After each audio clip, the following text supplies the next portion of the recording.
Okay.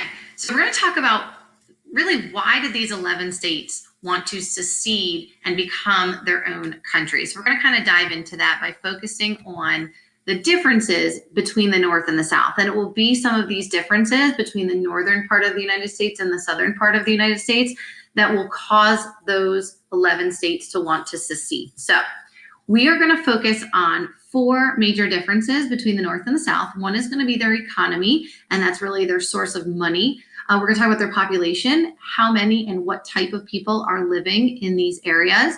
We're going to focus a little bit about slavery, and not necessarily focusing on what slavery is, but the difference between the North's view on slavery and the Southerners' view on slavery.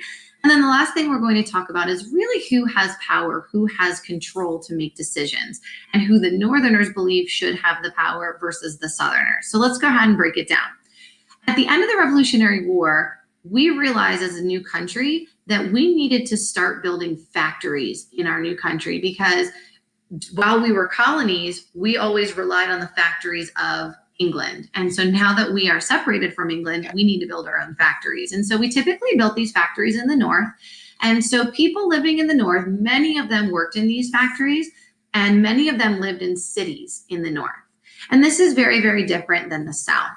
In the South, because of the better soil and the longer growing seasons, this is where we're growing our cash crops on these huge farms, these plantations. And so people are not living in cities necessarily. There are a few cities in the South, but the majority of people are living on plantations of many different sizes, and their job is essentially farming these cash crops. And, you know, if we're talking about differences that can lead to a civil war, it's hard to imagine how this difference of factories in the North and farming in the South can lead to a war, because you might think they're actually a good difference, and they are a good difference, but there was also a little bit of a conflict with them. So let's talk about that for a second.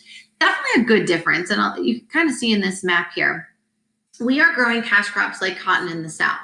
And when we grow that cotton in the South, cotton, when it's grown, isn't very useful. What we want to do then is sell that cotton to the North, where in the North, they're going to turn that cotton into useful things in the factories, like blankets and clothing and other textiles that the factories will create, those manufactured goods. And so you might think, well, this is a great difference. They grow the cotton in the South, they sell it to the North, they turn that cotton into important things in the factories, and they can sell that stuff back to the South. And it's a good little cycle there. And it was, except for the fact that there are not only factories in the North. Don't forget, there are also factories in Europe. And when the South first, kind of got into this economy, they weren't using the factories in the North. It was cheaper to use the factories in Europe.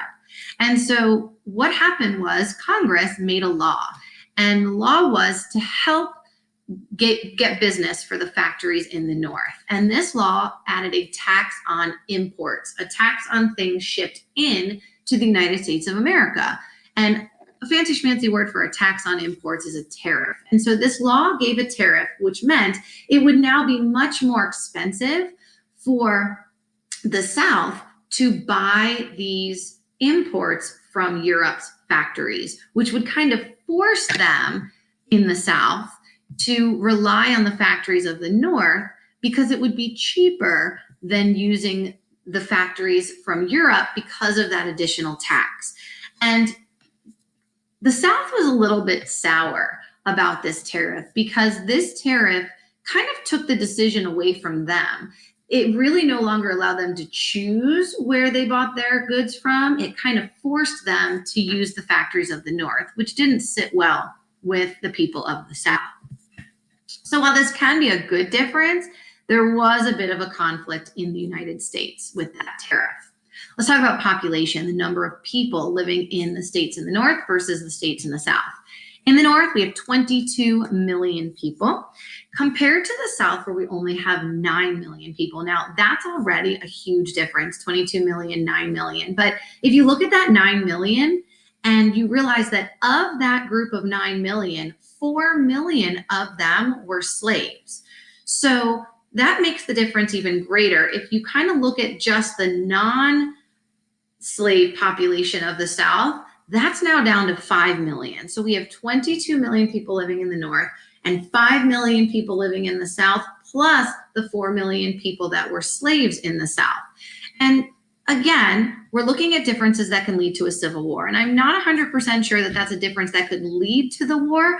But when we get to the war, it is going to play a pretty big role. Think about this for a minute. If you have 22 million people living in the North, that is a much bigger population of people to pull from to use as soldiers for the Union Army in the Civil War.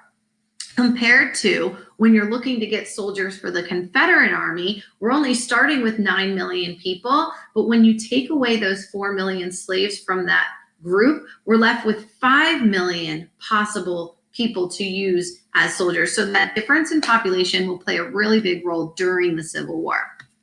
Let's focus on slavery.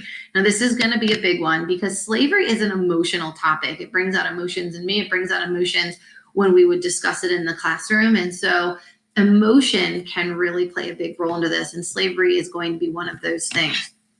What we're going to be talking about when we're talking about slavery is our view on which states should allow slavery, slave states versus free states. So the view of the states in the North pretty much said that they were okay allowing slavery in the South. And there's a good reason why. Because if you go back to that map, without slavery in the South growing the cash crops like cotton, the factories in the North wouldn't have the cash crops they need in their factories to create those manufactured goods. So a lot of the Northerners believed slavery is okay in the South. We need it to help with that economy.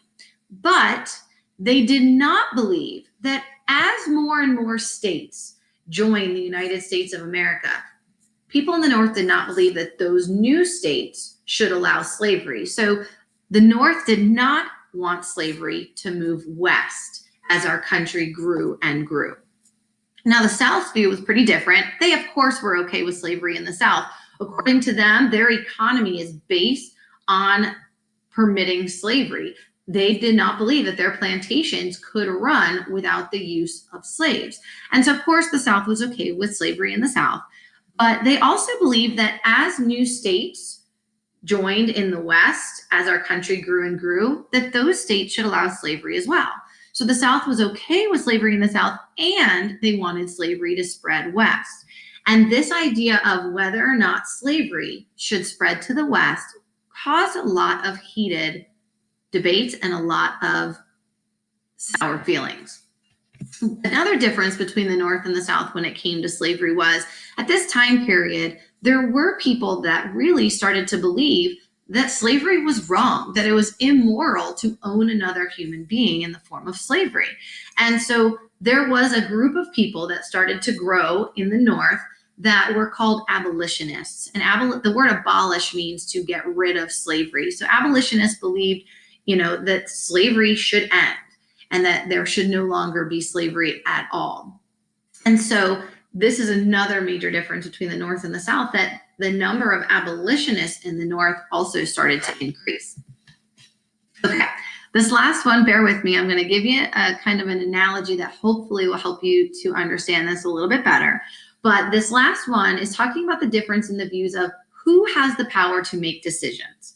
And so basically, the North believes in a strong federal government, and the South believes in what is known as states' rights. So let me explain that a little bit more. The federal government is the government of our country. And so I kind of think about that as the big umbrella. So that would be like the president and Congress, the people who make the rules and laws for the entire country. And so the North believes that the federal government, the president and Congress, should have the most power over the country to make rules and laws. And that they should be making rules and laws for the individual states, that they should be telling all the states what to do. Now, the South believes something a little bit different. The South says, great, we have the federal government, but the South believes that each state should have their own power to make their own decisions. They believe Georgia should make decisions for Georgia, and North Carolina should make decisions for North Carolina, and Pennsylvania knows what's best for Pennsylvania, so the Pennsylvania government should make rules and laws for Pennsylvania. The South believed that each state should have the right to make their own rules and laws. So, strong federal government versus states' rights. Let me kind of give you an example here of something you can relate to. I like to think about, if you look at that umbrella, I like to think about the federal government. If we switch over, instead of the United States of America, we switch to the intermediate school, DAIS. I like to think of the federal government like Dr. Seneff and Mr. Martin. When they make decisions that everyone in the school needs to follow. They pick the lunch schedule. So there's decisions that they push out to all teams, right? But then there are some decisions that each team can make for themselves. Maybe, you can see your team there. Maybe your team decides for themselves what you do for the end of the trimester reward. Or maybe your team decides for themselves what they're going to use their IE or flex time for. So each team has their own right to make some of their own decisions. Well, if we go back to the chart, the North would believe that Dr. Seneff and Mr. Martin should have the most power. And the South would believe that the teams would each have the most power to make their own decisions. Now, if we go back to the United States of America, it's not Dr. Seneff and Mr. Martin, it's the president and Congress with the federal government versus states' rights. So hopefully that made a little bit of sense to you. Now, a lot of people will often argue, what caused the Civil War? What was the main reason? And some people will say it was slavery, and some people say it was tariffs that caused the Civil War, and some people will say, oh, it was that the South wanted states' rights, when really it's a combination of all of it, kind of all intertwined. And for me, it kind of goes back to this idea that really the South didn't want the government, the federal government, the United States government, the president and Congress telling them what they can and cannot do. Well, one of the biggest things that they were afraid, if the US government had too much power, that they would tell them they could not do and could not have, was slavery. So you can see it's all intertwined, and the differences between the North and the South would cause these northern and southern states to eventually tear apart.